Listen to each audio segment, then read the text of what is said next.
Hər vaxtınız xeyir olsun, dəyərli müəllimlər, müdavimlər. Mən Natəvan Cəmalzadə, kurikulum üzrə təlimçi, hər birinizi salamlayıram.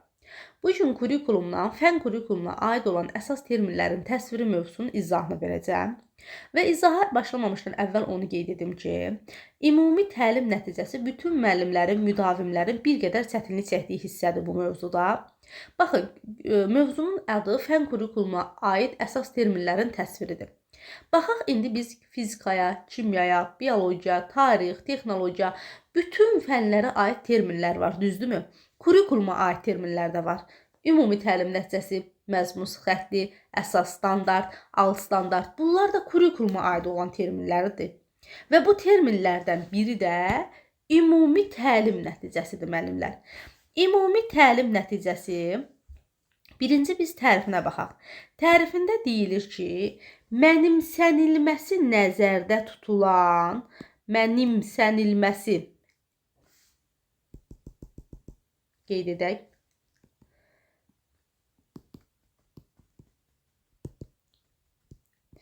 mənimsənilməsi nəzərdə tutulan və əvvəlcədən müəyyənləşdirilmiş təlim nailiyyətinin konkret bir səviyyəsidir. Yəni, ümumi təlim nəticəsi odur ki, baxın, adından göründüyü kimi, tərifdə deyildiyi kimi, mənimsənilməsi nəzərdə tutulan. Yəni, nəzərdə tutulub ki, bu mövzular mənimsənilməlidir və əvvəlcədən bu müəyyənləşib. Sadə dildə desək, baxın, uşaq gedir məktəbə. Fərz edək ki, bugün həftənin 2-ci gündür. Uşağın da gündəliyi var, məktəbli kitabcası var. Bugün 2-ci gündür, amma uşaq bilir ki, sabaha nə dərsi var. Yəni, əvvəlcədən bilir da, 2-ci gündən bilir ki, sabaha nə dərsi var. Bunu əvvəlcədən bilir. Bax, təlim nəticəsində belə bir şey nəzərdə tutun. Belə bir şey kimi başa düşün ki, müəllim əvvəlcədən bilir ki, sabahki dərsdə şagird hansı bilik bacarığı yiyələnəcəkdir. Və yaxud da ilin sonunda, və yaxud məzmun xəttin sonunda, və yaxud təhsil səviyyəsinin sonda hansı bilik bacarığa yiyələnəcəyini əvvəlcədən bilirsən. Ona görə deyir ki, mənimsənilməsi nəzərdə tutulan. Yəni, nəzərdə tutulub ki, bu mövzular şagirdə mənimsənilməlidir. Yəni, sonda əldə etməli olduğu nəticələr müəllim əvvəlcədən tanış olur, əvvəlcədən bilir ki, bu müəllimin işini asanlaşdırır, müəllimin işini planlaşdıra bilir. Bir sözlə müəllim üçün bir istiqamət, yol göstərən olur, yol xəritəsi olur. Bax, budur ümumi təlim nəticəsi, müəllimlər. Yəni, əvvəldən biləsən ki, sən sonda hansı bilik bacarığa yiyələnəcək şagirdin, sənin şagirdin, hansı istiqamətdə addım atmalısan, hansı mövzunu keçəcəksən o mövzu üzərində. Yəni, bax, əvvəlcədən mənimsənilən deməli, təlim nailiyyətini sən əvvəlcədən bilirsən. Və ümumi təlim nailiyyəti, ümumi təlim nəticəsi 3 səviyyədə olur. 3 cür olur. Səviyyələr üzrə,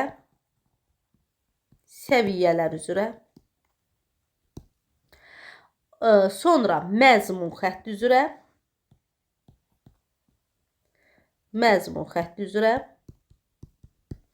və bir də siniflər üzrə nəticə. Bir də siniflər üzrə. 3 səviyyədə olur. Hansılar olur? Deməli, səviyyələr üzrə 3 cür olur. Səviyyələr üzrə, məzmun xətti üzrə və siniflər üzrə. Biz bilirik ki, təhsilin səviyyələri var. Təhsilin səviyyələri hansılardır? Təbii ki, İbtidai təhsil səviyyəsi, sonra ümumi orta təhsil səviyyəsi və bir də tam orta təhsil səviyyəsi. İndi bunun hamısına bir-bir baxacağıq və sizə aydın olacaq. Deməli, təhsilin səviyyələr üzrə təlim nəticəsi deyəndə bilirik ki, təhsilin 3 səviyyəsi var. İbtidai, ümumi orta, tam orta təhsil səviyyəsi üzrə. Birinci sinif müəllimi bilir ki, ibtidaidə 1-dən 4-ə qədər şagirddə hansı bilik bacarıq formalaşacaq, şagirddə nələri öyrəniləcək. Yəni, bunu əvvəlcədən bilir də birinci sinif müəllimi. Ümumi orta 5-9-cu siniflərdə. Tarix müəllimi bilir ki, 5-9-cu sinif ərzində şagird hansı bilik bacarığa yiyələnməlidir? Fizika müəllimi onun kimi, kimya müəllimi onun kimi. Əvvəlcədən bilirsən ki, 9-cu sinifdə qədər şagirddə hansı bilik bacarıq formalaşmalıdır. Misal üçün, biz 9-da 11-in bir mövzusundan söhbət gedəndə deyirik ki, bu 9-da yox, bunu 11-də öyrənəcək. Yəni, görürsünüz, əvvəlcədən bilirik ki, bunu nə vaxt mənimsəyəcək? Haça, nə üçün, nə vaxt mənimsəyəcək bunu? Bax, biz bunu əvvəlcədən bilirik. Bir də 10-cu, 11-ci sinif tam orta təhsil səviyyəsi üzrə təlim nəticəsi var ki, misal üçün, İngilis dili müəllimi bilir ki, 10-11-ci sinifdə şagirddə hansı bilik bacarıq olacaq. Əvvəlcədən bilir. Bilir ki, nələri mənimsəməlidir. Bax, bu olur səviyyələr üzrə ümumi təlim nəticəsi. Bir də var məzmun xətti üzrə təlim nəticəsi. Hər bir fənnin məzmun xətti var. Hər bir fənn müəllimi də öz fənninin məzmun xəttini bilməlidir. Misal üçün, İngilis dili müəllimi lazım deyil kimyanın məzmun xəttini bilsin. İngilis dili müəllimi ingilis dili məzmun xəttini, kimya müəllimi kimya məzmun xəttini bilməlidir. Və məzmun xətti üzrə də təlim nəticələri olur. Misal üçün, Azərbaycan dilindən oxu, yazı və dil qaydaları məzmun xətti var. Və bu fənni tədris edən müəllim bilir ki, oxu məzmun xəttində hansı bilik bacarığı olmalıdır, yazı məzmun xəttində hansı bilik bacarığı olmalıdır. Bunu əvvəlcədən bilir. Misal üçün, coğrafiyada təbiət var, cəmiyyət var və bir də coğrafi məkan var. Bircə dəqiqə daha səlqəli yazaq. Təbiət, cəmiyyət və coğrafi məkan. Yerlərini səhv yazdım. Amma yəni məqsədimiz o deyil. Coğrafi məkan, təbiət, cəmiyyət olmalıdır. Və burada coğrafiya müəllimi bilir ki, coğrafi məkanda hansı bilik bacarığa yiyələnməlidir? Təbiətdə. Misal üçün, təbiətdə atmosfer, hidrosfer, biosfer, litosfer hamısı təbiətdədir. Mən bilirəm ki, təbiət məzmun xəttinin sonunda şagirddə hansı bilik bacarıq formalaşacaq, nələri mənimsənilməlidir, onu mən əvvəlcədən bilirəm. Bu olur məzmun xətti üzrə təlim nəticəsi. Bir də var siniflər üzrə təlim nəticəsi qeyd eləmişik. Yəni, bir ilin sonunda, bir sinifin sonunda şagird hansı bilik bacarığa yiyələnəcək. Bax, bu da siniflər üzrə təlim nəticəsidir. Mən bilirəm ki, 8-ci sinifdə coğrafiyadan bu bir ilin sonunda şagirddə hansı bilik bacarıq formalaşmalıdır. Mənimsəniləcək mövzular hansılardır, nələr mənimsəniləcək, hansı təlim nailiyyətinə yüksələcəklər. Bunu əvvəlcədən bilirəm ki, bax, 8-in sonunda bu olmalıdır. Və bir də müəllimlər, dərsin təlim nəticəsi var. Dərsin təlim nəticəsində isə 45 dəqiqənin sonu üçün hansı bilik bacarıq, nələr mənimsəniləcək o nəzərdə tutulur.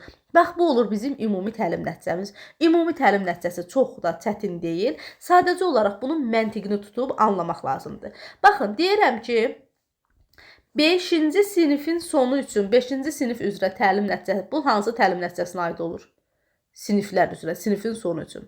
Deyirəm ki, 5-9-cu siniflər üzrə təlim nəticəsi. Bu nə olur? Bu səviyyələr üzrə təlim nəticəsi olur.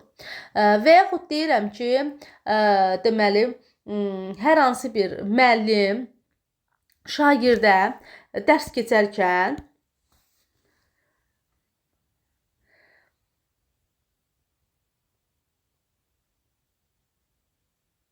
deyir ki, sentyabrın 15-i dərs başlayıb və deyir ki, biz bu illəri filan mövzuları öyrənəcəyik, bunlar maraqlı mövzulardır, bu bacarıqlar sizdə yiyələnəcək.